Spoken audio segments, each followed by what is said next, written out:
Your life begins the moment you stop explaining yourself. Carl Jung, the chains that bind you are not made of iron or steel.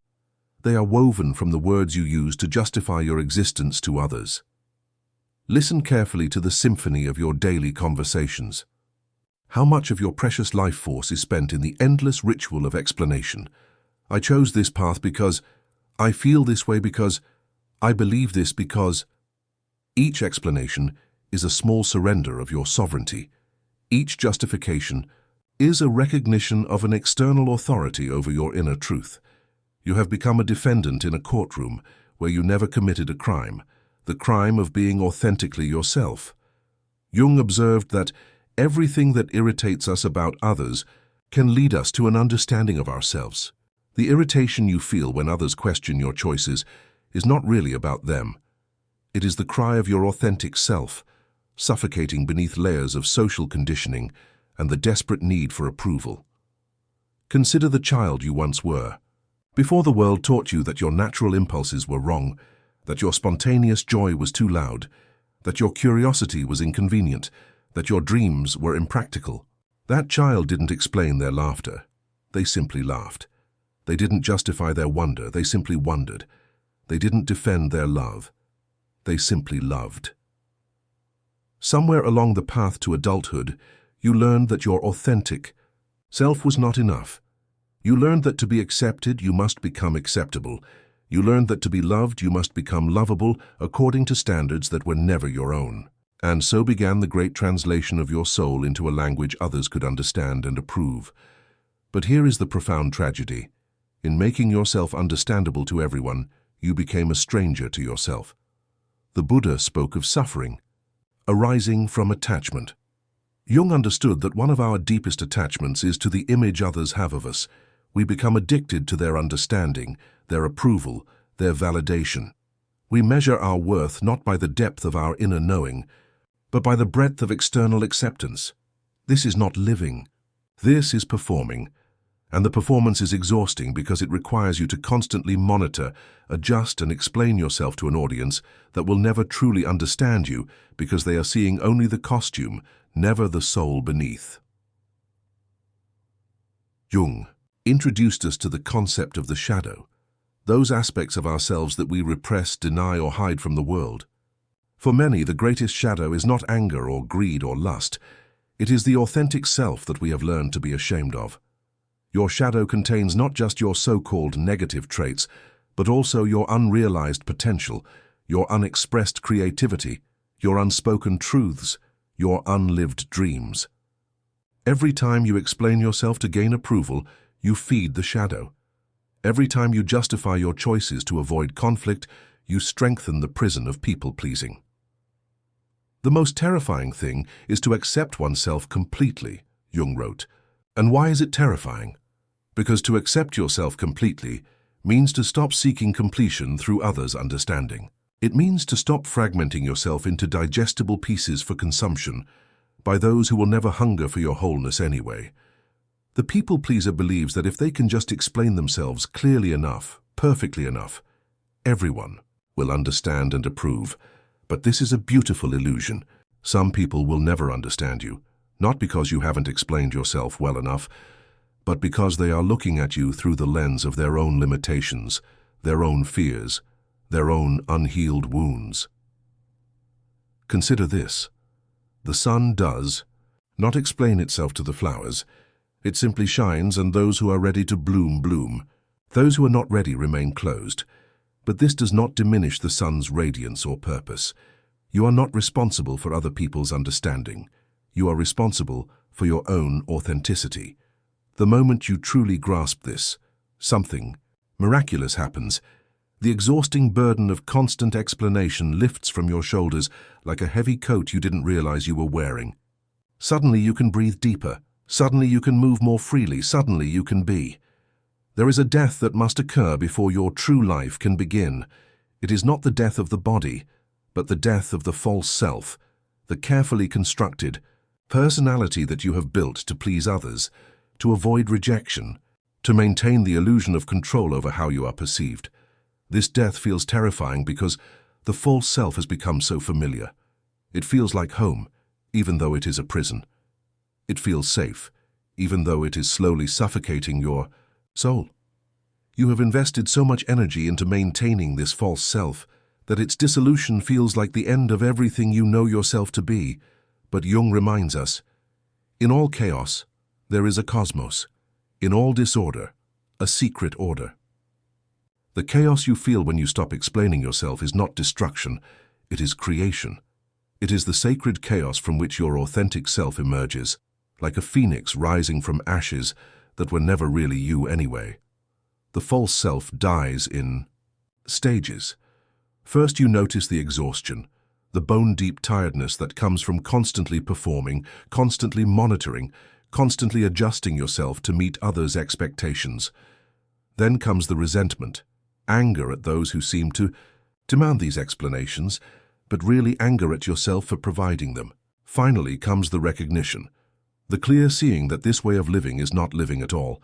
In this recognition lies your liberation.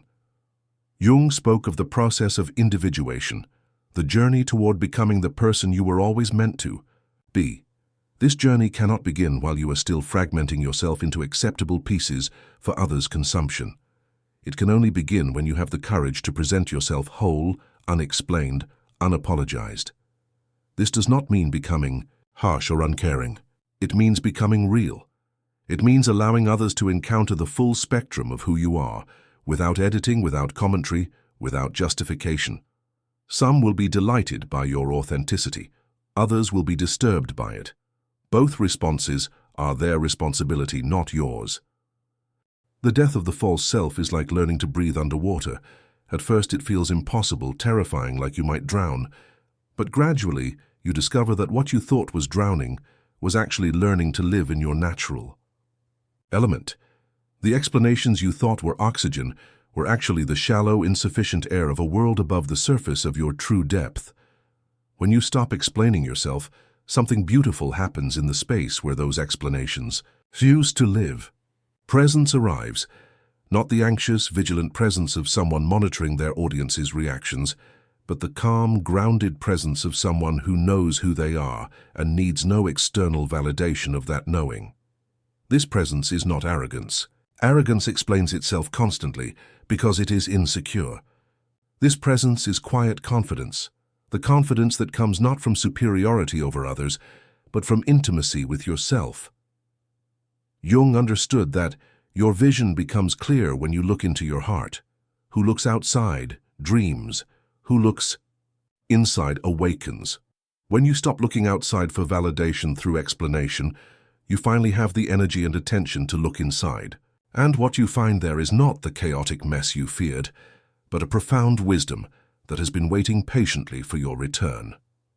In this inner awakening, you discover that you are not accountable to everyone for everything.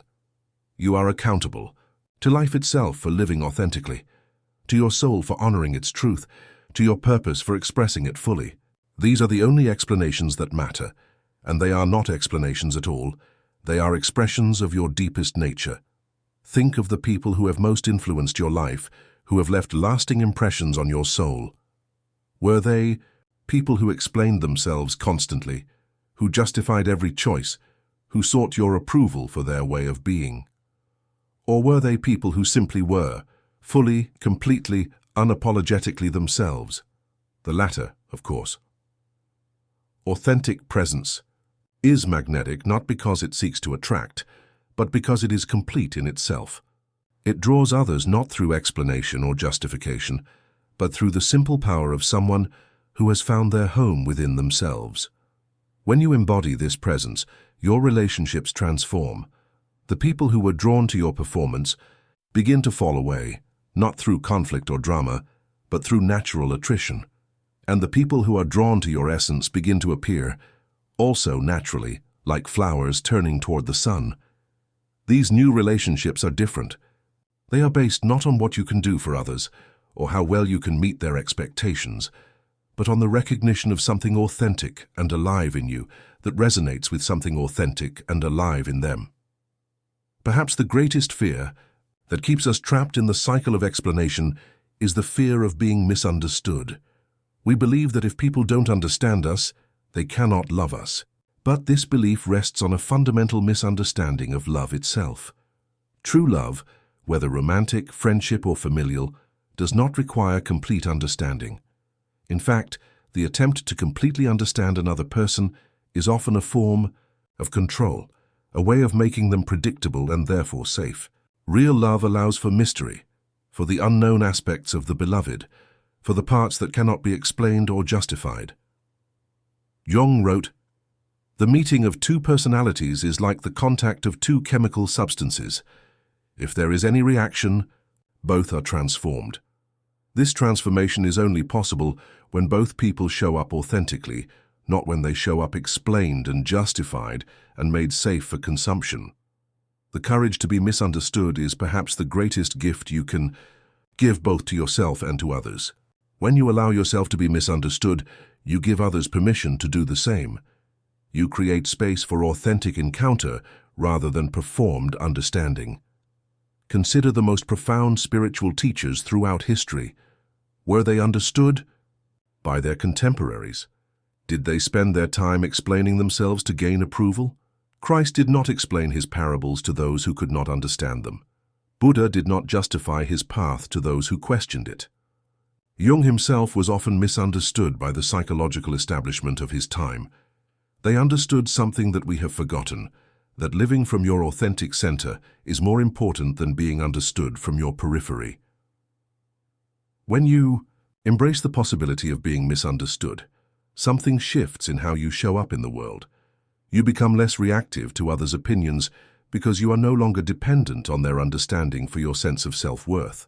You become more curious about their perspectives without feeling the need to change them or defend against them.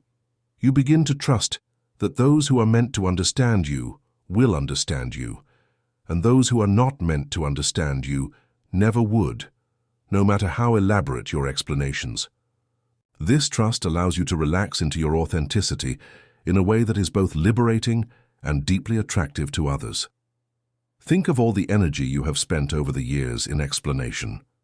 Every conversation where you felt compelled to justify your choices, every moment of anxiety about whether others would approve of your decisions, every internal rehearsal of how you would defend your preferences, your dreams, your way of being. This energy is precious. It is life force. It is the raw material from which your authentic life is built. And you have been giving it away freely and unconsciously to anyone who seemed to question your right to be yourself. Jung recognized that the privilege of a lifetime is to become who you truly are, but this becoming requires energy.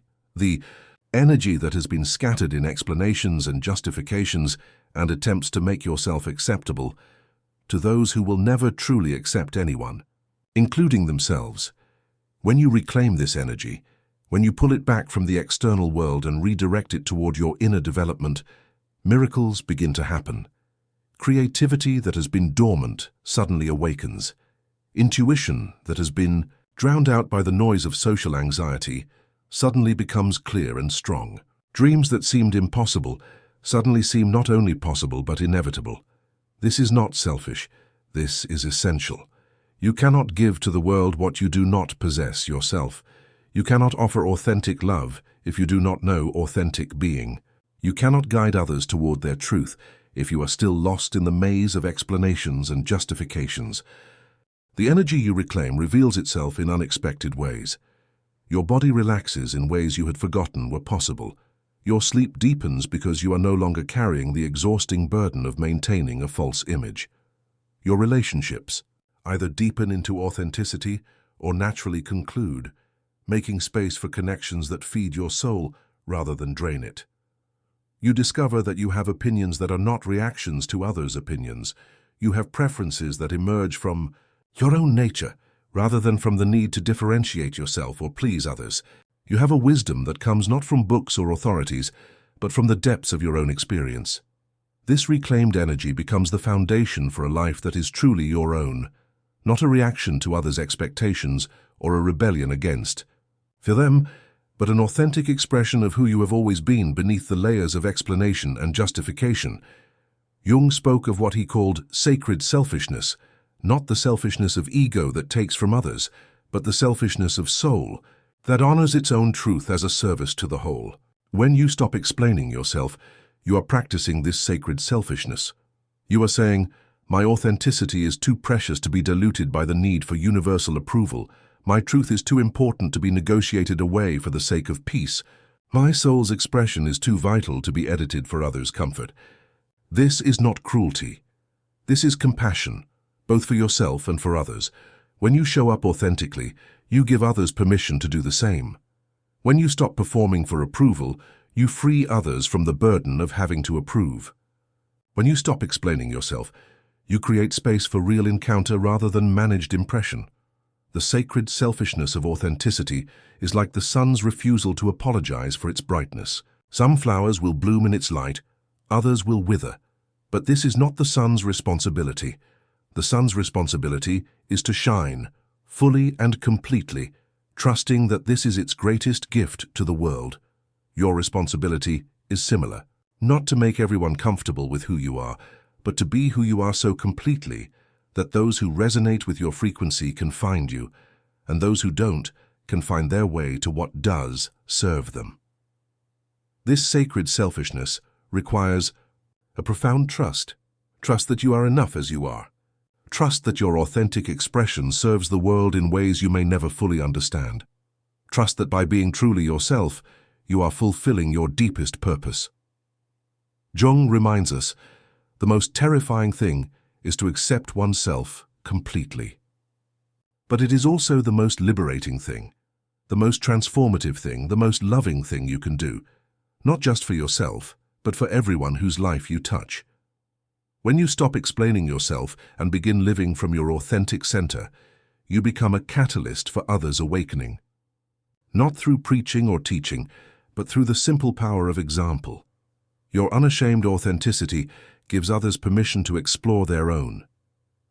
Think of how it feels to be in the presence of someone who is completely comfortable with themselves, not because they think they are perfect, but because they have accepted themselves completely, shadows and light together.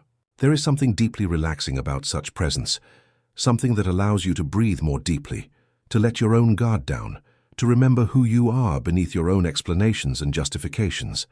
This is the ripple effect of your own journey toward authenticity. Every time you choose to be real rather than acceptable, to be honest rather than safe, to be yourself rather than who others expect you to be, you send waves of permission into the world. Jung understood that everything that irritates us about others can lead us to an understanding of ourselves. The reverse is also true. Everything that inspires us about others, their courage, their authenticity, their refusal to explain themselves, reveals possibilities within ourselves. Your life, lived authentically, becomes a work of art. Not because it is perfect, but because it is true. Not because everyone understands it, but because it emerges from the deepest source of who you are. Not because it avoids mistakes, but because it learns from them without shame or endless justification. And so we return to where we began, but with new eyes, with a deeper understanding. Your life begins the moment you stop explaining yourself. It begins in the silence where explanations used to live. It begins in the space where your authentic self can finally breathe. It begins in the courage to be misunderstood, the wisdom to reclaim your energy, the sacred selfishness of honoring your truth. Jung's final gift to us. I am not what happened to me. I am what I choose to become. Choose to become yourself. Choose to stop explaining that choice. Choose to begin living. If this reflection spoke to your soul, subscribe. You are not alone. The journey is just beginning.